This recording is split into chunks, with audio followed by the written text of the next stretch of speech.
할렐루야. 예, 참으로 오늘은 좋은 날입니다. 하나님께서는 항상 우리 예배를 주목하시고 우리 예배를 헌량하기를 더없이 기뻐하시는 분입니다.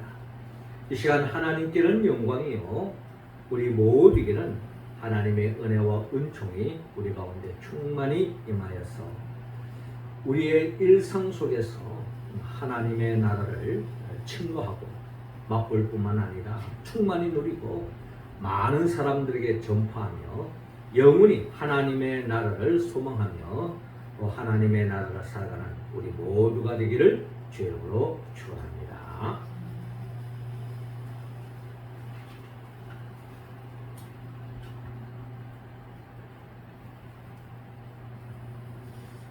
용비 어천가에 보면은 이런 말이 나옵니다. 뿌리가 깊은 나무는 바람에 아니 밀새, 꽃 좋고 여름 하나니라는 말이 있습니다. 그러니까 뿌리가 깊은 나무는 바람에 흔들리지 않는다는 거예요. 그리고 꽃도 이쁘고 또 열매도 많이 맺는다는 이야기죠. 뿐만 아니라 샘이 깊은 물은 가물어도 바르지 않는다라고 하는 이야기로 이어지고 있습니다. 그렇습니다. 나무가 뿌리가 깊을 때 어떤 환란도 이겨나갈 뿐만 아니라 이쁜 꽃도 피우고 많은 열매를 맺어서 다른 생명들에게 기쁨을 안겨주는 거예요. 샘물도 마찬가지입니다. 깊이 파인 물은 어떤 가뭄에도 그 물이 끊어지지 않고 이렇게 지금같이 무더운 날씨에 우리 갈증을 해소시킬 수 있는 물이 그 깊은 우물에서 나온다는 것입니다. 이런 이야기를 통해서 우리 교회를 향한 우리 바람이 하나 있다면 우리 교회가 뿌리가 깊은 나무가 되었으면 좋겠다. 그리고 샘이 깊은 그런 우물과 같은 교회가 되었으면 좋겠다 하는 그런 생각을 가지고 봅니다. 뿌리가 깊은 나무, 뿌리가 깊은 교회. 뿌리가 깊다는 의미는 뭘까? 역사가 오래된 교회, 또 나름대로 많은 성도들이 모이는 교회, 또 교회 건물이 엄청 큰 교회, 이런 것을 의미하는 것인가? 그렇지만 않은 것입니다. 그리고 또한 샘이 깊은 물, 샘이 깊다는 이런 의미 속에서 샘이 깊은 그런 우물과 같은 교회라는 것은 또 어떤 의미일까? 여러 가지 우리가 생각해 봅니다만 성경은 우리에게 분명히 말합니다. 뿌리 깊은 나무와 같은 교회, 샘이 깊은 우물과 같은 교회가 있다면 그 교회는 반드시 제자의 길을 걸어가는 성도들이 있다라고 우리는 오늘 본문을 통하여 우리는 헤아려 볼 수가 있습니다. 주님은 우리 교회에 많은 성도들이 그리고 모든 성도들이 제자의 길을 걸어가기를 주님은 원하고 있습니다.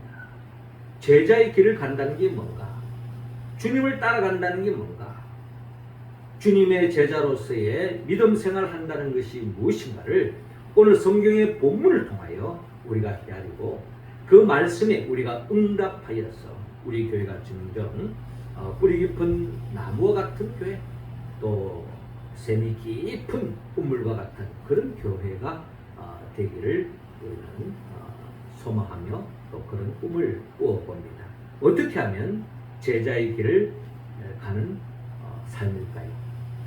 주님은 오늘 성경 본문을 통하여 생명을 사랑하라 라고 오늘 55절을 통해 우리에게 말씀하고 있습니다. 55절 말씀 우리 같이 한번 읽읍시다. 시작. 예수께서 돌아보시며 꾸짖으시고.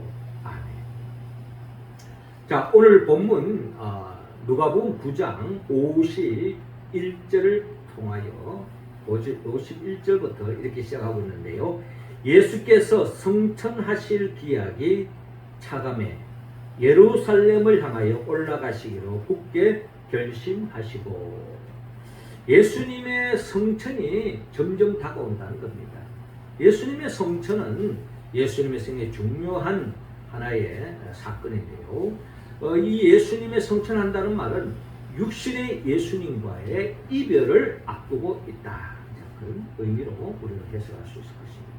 예수님이 이제 떠나면 예수님을 대신해서 교회가 예수님이 하셨던 그 사역을 이어가야 하는데, 이런 관점에서 예수님께서 성천하시기 전에 이 제자들에게 또 교회들에게 오늘 같은 말씀을 하고 있다. 그렇게 우리는 해야 될 수가 있습니다. 예수께서 성천하실 기약이 차감해 예루살렘을 향하여 올라가시기로 굳게 결심하시고 사자들을 앞서 보내시며 그들이 가서 예수를 위하여 준비하려고 사마리아인의 한 마을에 들어갔더니 라고 말씀하고 있습니다. 예수님의 가는 그 길에 또 사자를 앞서 보내서 주님이 가시는 길을 나름대로 복음을 전파하고 또 하는 날을 전파하는 데 어려움이 없도록 나름대로 앞서 사람들을 보내서 또 그런 주님의 그 사역을 효율적으로 하기 위한 과정으로 우리가 바라볼 수가 있습니다. 자, 그런데 53절에 보니까 예수께서 예루살렘을 향하여 가시기 때문에 그들이 받아들이지 아니하는지라 라고 말씀하고 있습니다. 그리고 제자 야고보와 요한이 이를 보고 이르되 주여 우리가 불을 명하여 하늘로부터 내려 저들을 멸하라 하시기를 원하시나이까 라고 제자들이 주님께 질문하고 있습니다. 그러니까 한마디로 말해서 53절에 보면 예수께서 예루살렘을 향하여 가시기 때문에 그들이 받아들이지 아니하는지라 라고 말씀하고 있는데요. 어찌됐든 이 사마리아 사람들이 예수님을 영접하지 않고 있는 것이 오늘 본문을 통해 우리는 확인할 수가 있습니다. 이유야 어찌됐든 예수님을 환대하지 않고 영접하지 않고 받아들이지 않고 있다. 대접은 둘째치고 주님을 그 마을에 들어오지 못하도록 하고 있는 그런 상황을 우리가 헤아려 볼 수가 있는 것입니다. 자, 이를 보고 야고보와 요한이 한마디로 화가 났습니다. 한마디로 기분이 아주 나쁜 거죠. 예수님의 입장을 생각해 봤을 때도 예수님께서 무슨 착취하는 것도 아니고 무슨 장사로 온 것도 아니고 이들을 위해서 구원하기 위해서 이들에게 하나님의 나라를 인도하기 위해서 생명을 주기 위해서 영생을 주기 위해서 이들의 복음을 전파하고 있는데 이들이 받아들이지 않고 거절하고 있다. 이것이 야고보와 요한의 입장에 봤을 때는 굉장히 심기가 불편한 또 감당하기 힘든, 그래서 결국 이 야고보와 요한이 예수님께 주여 우리가 불을 명하여 하늘로부터 내려 저들을 멸하라 하기를 원하시나이까 라고 하는 이 질문을 엿볼 때에 한마디로 말해서 예수님을 영접하지 않는 저들을 저주하고 싶은, 어떻게 본다면 저들을 홍군형을 내고 싶은 그런 마음으로 아마 가득 차있었던 것 같습니다. 그러니까 제자들 입장에서 본다면 예수님께서 친히 이 땅에 오셔서 이렇게 수고하시면서 나름대로 이들에게 하나님 나라로 인도하기 위해서 나름대로 사랑을 베푸고 정성을 다하고 이렇게 물쳐줘야 수고하고 계시는데 환대하지는 못할 망정 마을로 들어오지 못하게 하는 이들 거절하는 이런 모습을 괘씸해서 아마 주님을 위하는 마음으로 이런 말을 했을 것입니다. 우리가 불을 명하여 어떻게 보면 하나님께 기도해서 벼락을 쳐서 저를 그냥 없애버릴까요? 이런 어떤 원색적인 어떤 그런 표현으로 우리가 이해할 수도 있을 것 같습니다. 자, 이러한 야고보와 요한에게 예수님께서 하시는 반응은 55절 보니까 예수께서 돌아보시며 꾸짖으시고 라고 말씀합니다. 그러니까 예수님께서 그래 뭐 나도 기분이 좀 그런데 너희들 한번 기도해서 하나님 앞에 저들에게 벼락을 쳐서 그냥 한번 혼을 한번 내주자 이런 게 아니라 이 제자들을 꾸짖고 계십니다. 이 꾸짖었다는 말의 의미는 뭘까요? 아무리 주님이 하나님의 나라의 복음을 이들에게 전하셨다 할지라도 그들이 거절했을 때, 그들이 받아들이지 않았을 때 주님은 쿨하게 패스하고 있는 그런 예수님을 우리가 바라볼 수가 있습니다. 인간적으로 엄청 자존심 상하고 기분도 나쁘지만 그렇다고 해서 그들을 갖다가 불이 내려와서 그들을 죽인다는 것은 있을 수 없는 이야기인 것입니다. 그러니까 주님의 모든 주 관심은 결국 죽어가는 생명을 살리는 데 있는 것이지 또 복음을 받아들이지 않는다고 해서 그 사람을 저주를 한다든지 그 사람을 죽인다든지 이건 있을 수 없는 이야기라는 겁니다. 그러니까 주님의 마음은 오직 하나 죽어가는 생명을 살리는 데 여기에 주 관심을 가지고 있는 것을 우리는 바라볼 수 있습니다. 그렇습니다. 주님은 이 세상 그 어떤 것보다 생명을 가장 소중히 여기십니다.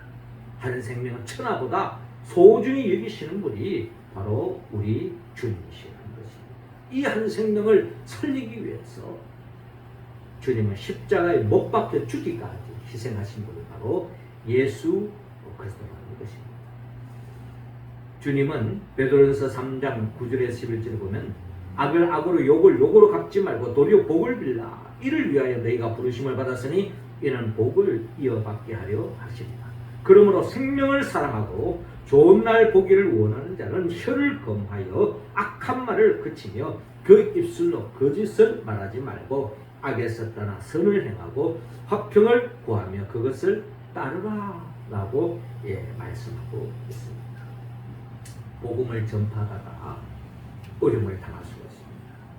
나는 복음을 전하기 위해서 그 생명을 살리기 위해서 하는 마음이지만 그 사람이 거절하고 거부하고 심지어 욕을 하고 핍박을 할 때 우리가 감정을 추스르기가 힘들 때가 있다. 그럼에도 불구하고 주님 복을 빌어라. 정 그가 복음을 받아들이지 할 때는 그냥 패스하고 또 다른 마을로 가서 복음을 전하는 것이 그게 바로 주님의 마음이다. 그래서 56절에 함께 다른 마을로 가시니라 라고 말씀하고 있습니다. 그러니까 왜 믿지 않느냐? 한번 믿어봐라. 백을 복권하는 그런 자세보다도 또 그 사람에 대해서는 하나님께 다음의 때를 맡기고 한 사람이라도 더 주님을 환대하고 주님을 영접하는 사람을 위해서 힘을 쏟고 있는 그런 예수님을 바라볼 수 있습니다. 복음 받아들이지 않는다고 그 사람에게 길을 쓰고 그 사람에게 나의 모든 신경을 쓰고 시간과 물질을 더 이상 투표하지 말고 복음을 진정 갈망하는 자, 하나님의 구원을 갈망하는 사람, 그 사람에게 한 걸음이라도 달려가서 시간과 열정과 돈과 나의 정열을 거기에 쏟는 것이 더 지혜롭다. 그것이 바로 한 생명이라 더 살리는 유일한 길이라는 것을 오늘 본문을 통하여 헤아릴 수가 있습니다. 그러므로 우리는 복음을 받아들이지 않는 사람에게 우리가 거기에 신경을 쓰고 거기에 우리가 에너지를 허비할 것이 아니라 복음을 사모하는 사람, 그 사람에게 더 많은 사랑과 정성과 열정을 쏟는 것이 진정한 제자가 걸어가야 할 길이라는 것을 우리는 기억하고 우리가 그 길을 걸어가야 하는 것입니다. 성령 충만함을 받은 제자들은 바로 그 길을 걸어갔던 것을 우리가 기억하면서 우리도 어느 마을에 가서 또 누구에게 복음을 전했지만 그걸 받아들이지 않았을 때는 내려놓고 복음을 갈망하는 자를 찾아가는 것이 우리가 해야 할 길인 것을 주님께서 오늘 우리에게 말씀하고 있습니다. 두 번째로 우리가 제자의 길을 걸어간다는 것은 주님과 함께 믿음의 길을 걸어간다는 것은 고난을 감수해야 한다는 것을 오늘 58절을 통하여 우리에게 말씀하고 있습니다. 58절 우리 같이 한번 읽어봅시다. 시작. 예수께서 이르시되 여우도 굴이 있고 공중에서도 집이 있으되 인자는 머리 둘 곳이 없도다 하시고 아멘. 자, 이어지는 57절을 보면요, 길 가실 때 어떤 사람이 여짜오되 어디로 가시든지 나는 따르리이다 라고 말씀하고 있습니다. 그러니까 이 세상에는 우리가 인생을 살아보면 절반은 나를 지지해 주는 사람, 절반은 나를 반대하는 사람들이 늘 있다는 것을 우리는 기억해야 합니다. 아무리 선들을 해도 미워하는 사람은 미워할 수밖에 없어요. 또 아무리 내가 그 사람을 하찮게 여겨도 또 위해주는 사람은 위해주는 거예요. 그런 의미에서 볼 때, 우리는 그런 관점에서 볼 때 이 세상 어떤 면에서는 참 평등하다, 그렇게도 해석할 수도 있을 것 같습니다. 그러니까 너무 나를 핍박하는 사람이 있다고 힘들게 생각하지 말고, 또 너무 좋아하는 사람이 있다고 해서 너무 거기에 도취할 필요는 없다 하는 생각을 또한 가져봅니다. 근데 예수님께서 조금 전에는 주님을 배척하는 사람이 있었다면 오늘 57절은 길 가실 때 어떤 사람이 여짜오되 어디로 가시든지 나는 따르리이다. 참 우리가 주의 복음을 전할 때에 우리가 참 그 사람에게 마음으로 참으로 잘 대하고 예수 믿으세요 해서 그 사람이 복음을 받아들인 것도 더없이 기쁜데, 지나가는데 전도자 한 잔 주세요. 어떻게 하면 예수 믿을 수 있습니까? 저도 예수 믿고 싶습니다. 이런 사람을 우리가 만난다면 이거야말로 더없이 행복한 순간이죠. 마치 기적과 같은 순간입니다. 왜?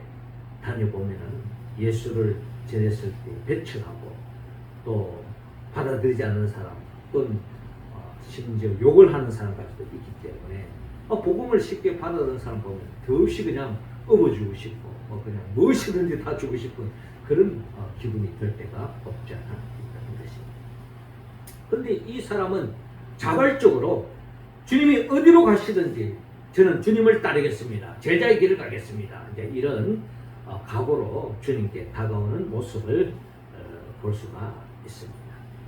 이러한 사람에게 주님께서 하시는 말씀이 58절에 예수께서 이르시되 여도 굴이 있고 공중에 새도 집이 있으되 인자는 머리 둘 곳이 없도다 라고 주님께서 말씀합니다.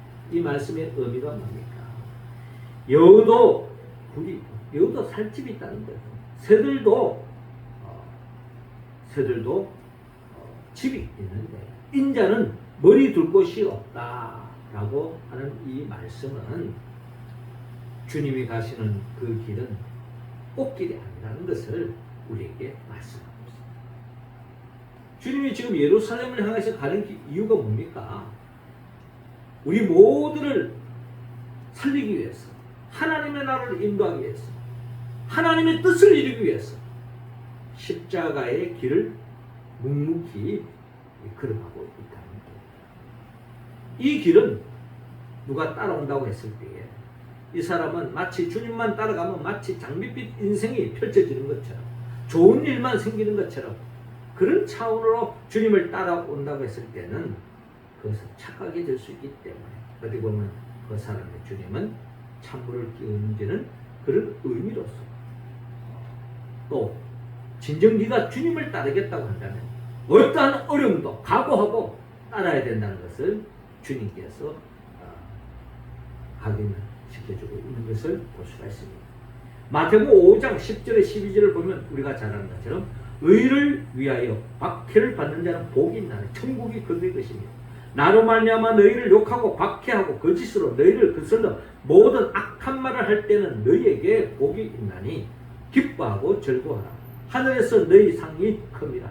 너희 전에 있던 선자들도 이같이 박해하였느니라 라고 말씀하고 있습니다. 이 말은 한마디로 내가 믿음의 길을 걸어간다. 믿음의 길을 걸어가는 데 있어서 우리가 해야 할 일은 나만 예수 잘 믿고 잘 살란다 하는 그런 마음을 갖는 것은 바로 복음의 정신이 아니죠. 내가 예수 그리스도를 통하여 구원을 받았기에 나로 인하여 내 주위 많은 사람들도 예수로 말미암아 구원받았으면 좋겠다 하는 마음으로 우리가 전도하고 복음을 전파하는 것이 우리의 삶의 가장 중요한 삶의 모습인 것입니다. 예수 믿는 사람이 여러 가지 우리의 행동에 제약을 갖고 또 어려움도 있지만 그렇게 하는 이유가 뭡니까? 하나님의 영광을 가릴까봐, 복음을 가릴까봐 우리가 나름대로 조심하고 또 하나님 기뻐하는 삶을 사는 그 의미에는 많은 사람들에게 좋은 영향력을 끼치기 위한 우리의 마음을 가지는 거죠. 그러나 그런 복음을 위해서 살다 보면은 박해를 받을 수가 있다는 거죠. 그런데 주님 분명히 말합니다. 이런 의를 위하여 박해를 받는 사람, 이런 사람은 즐거워하라. 하늘에서 너희 상이 큽니다. 라고 말합니다. 하늘에서 너희 상이 크다는 말은 주의 복음을 전하면 우리가 이 땅을 살면서 복을 받는 경우도 있지만, 그러나 이 땅을 살면서 복음을 전파하다가 어려움을 겪을 수도 있다는 것을 주님 먼저 전제하고 있다는 겁니다. 예수 복음 전하고 신앙생활 잘해서 엄청 복받는 사람도 없지 않아 있어요. 우리가 신앙생활 하다 보면. 그런데 예수 믿고 복음 전하고 신앙생활 함에도 불구하고 정말 어렵고 힘들고 고생된 삶을 사는 성도도 없지 않아 있다는 거예요. 도대체 이게 뭐냐? 믿어도 뭐 별 소용이 없네. 그런 자들을 위해서 주님이 하신 말씀은 기뻐하고 즐거워하라. 하늘에서 너희 상이 큼이라. 너희 전에 있던 선지자들도 이같이 박해하였느니라 라고 말씀하고 있습니다. 그렇습니다. 하나님은요, 겉은 말을 하시는 분이 아니죠. 한번 약속하신 것은 반드시 지키는 분입니다. 그렇기 때문에 내가 이 땅을 살면서 예수 믿어도 어려움을 겪고 고난을 당하고 핍박을 당하고 욕을 먹더라도 여러분 기뻐하십시오. 왜? 이 땅에서 챙기지 못한 것이 있다면 반드시 하나님께서 하늘나라에서 또 하나님의 방법으로 우리에게 복을 내려주신다는 것을 여러분 잊지 마시고, 어떠한 역경과 어려움이 있더라도 끝까지 믿음의 길을 걸어가는 우리 모두가 되어야 될 줄로 믿습니다. 이게 바로 진정한 제자의 길이라는 것입니다. 제자는 뭐냐? 주님을 따라간다는 것은 어떠한 어려움과 역경이 있더라도 따라간다는 것입니다. 일이 잘 되고 모든 것이 형통하면 따라가는 게 아니라 예수 때문에 내가 어려움을 당하고 피곤하고 불편하고 힘들더라도 주님의 사명을 끝까지 지고하는 거예요. 우리 신앙은 몇 살까지만 신앙생활하고 졸업하는 게 아니지 않습니다. 주님의 품에 안기는 그날까지 우리는 각자의 사명을 끝까지 감당하는 것이 제자들이 걸어가야 할 길입니다. 제자가 무슨 뭐 정년퇴직이 있습니까? 주님 부르시는 그날까지, 순교당하는 그날까지, 이 땅의 삶이 끝나는 그 순간이 내 사명이 다하는 순간입니다. 우리 믿음의 사람들은 그런 마음을 가지고 믿음의 길을 걸어가야 될 줄로 믿습니다. 그 주의 젊을 때, 힘 있을 때, 능력 있을 때 하는 거지. 이것이 늙어가지고 뭘 하게 되냐. 천만의 말씀.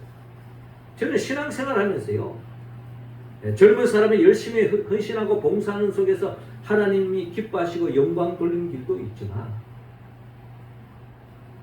머리가 희끗희끗 하면서 연세가 들었음에도 불구하고 끝까지 믿음의 자리를 지키고 하나님께 영광 돌리고 믿음의 길을 걸어가는 분을 보면 절로 고개가 숙여집니다. 무슨 엄청난 위대한 일을 했을 아니라 묵묵히 주님만 바라보고 의지합니다. 저도 많은 교회를 거쳐왔잖아요. 이런 교회는 그냥 목사님이 유명하셔서 뭐 그냥 엄청 교회가 부흥하는가 보다. 또 이런 교회는 그냥 뭐 엄청난 좋은, 어떻게 보면 금싸라게 위치에 있었기 때문에 이 교회가 그냥 물밀듯이 찾아오는 거나 이런 경우도 있어요. 그런데 그 교회에서 생활해보고 그 교회를 깊이 듣다 보면요, 하나님만 바라보고 의지하며 이름 없이 빛도 없이 기도하는 그 사람에 의해서 그 교회가 존재하고 지탱하고 하나님이 역사하시더라. 그러고 본다면 그런 분들이 절로 고개가 숙여지더라. 그러므로 우리가 믿음의 길을 걸어감에 있어서 어떠한 어려움이 있더라도 끝까지 그 길을 가는 것입니다. 그래서 주님께서 여우도 굴이 있고 공중에 서도 집이 있으되 인자는 머리 둘 곳이 없도다 라고 말씀합니다. 하나님이 나의 안식처. 이 세상에 우리의 진정한 안식처가 어디 있겠습니까? 우리의 삶을 보장해 주는 것이 없어요. 든든한 집만 하나 있으면 그냥 걱정 하나 없겠다. 천만의 말씀. 집이 아무리 좋은 게 있으면 뭐합니까? 하나님 부르시면 떠나는 거예요. 네? 아골골짝 빈 곳, 오두막 같은 집이라 하죠. 주님이 함께 하지 않으면 결국 모든 것이 흑암이다 하는 것을 우리는 고백하지 않을 수 없습니다. 주님은 이 세상에 여도 굴있고 공중에서도 집이 있지만 인자는 머리 둘 곳이 없더라. 이 세상에서 우리가 안식할 곳은 없다. 이게 정답입니다. 그러므로 우리의 진정한 평안, 우리의 진정한 안식은 주님밖에 없다라는 것을 우리가 기억하고 우리가 주님의 길을 걸어가는 데 있어서 어떠한 어려움과 역경도 인내하고 참고 끝까지 믿음의 길을 걸어 하나님이 내려주신 그 상급을 거둘 때까지 끝까지 믿음의 길을 걸어가는 우리 모두 제자의 길을 걸어가는 주의 백성들이 다 되기를 주님으로 축원합니다. 마지막 세 번째로 주님께서는 오늘 본문 60절을 통하여 천국을 전파하라 라고 말씀합니다. 60절 우리 같이 읽겠습니다. 시작. 이러시되 죽은 자들로 자기의 죽은 자들 장사하게 하고 너는 가서 하나님의 나라를 전파하라 하시고 아멘. 자, 오늘 본문 59절에 또 다른 사람에게 나를 따르라 하시니 그가 이르되 나로 먼저 가서 내 아버지를 장사하게 허락하소서라는 말씀이 있습니다. 그러니까 어떤 사람은 주님께 다가와서 내가 주님을 끝까지 따라가겠습니다 하고 자발적으로 제자의 길을 가겠습니다 하는 사람도 있는가 하면은 또 예수님께서 그 사람의 의지, 그 사람의 어떤 의향은 뭐 고려하지 않고 나를 따르라 하고 그냥 주님께서 돌직구로 그냥 명령하시는 그런 모습도 볼 수가 있어요. 나를 따르라 라는 거예요. 그랬더니 그 사람이 하는 말이 나로 먼저 가서 내 아버지를 장사하게 허락하옵소서 라고 이야기합니다.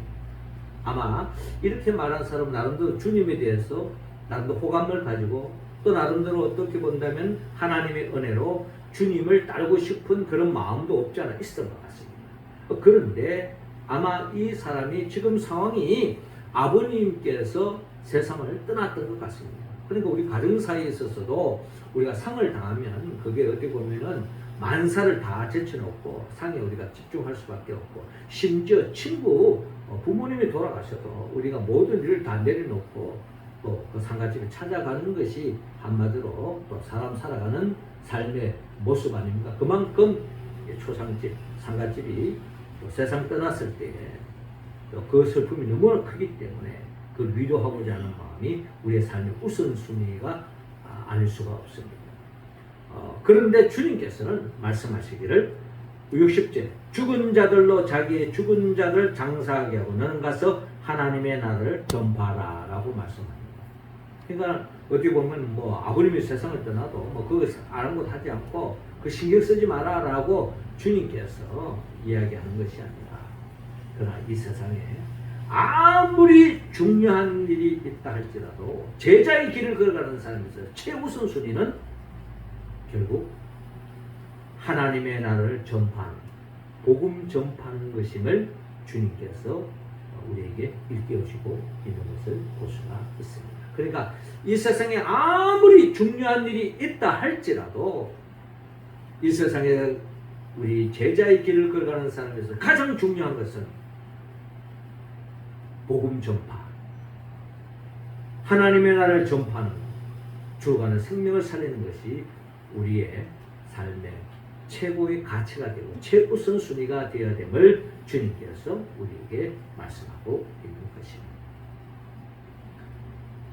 또 60일째 또 다른 사람이 이르되 주여 내가 주를 따르겠나이다마는 나로 먼저 내 가족을 작별하게 허락하소서. 이 친구도 나름대로 참 사람이 된 사람인 것 같아요. 그렇잖아요.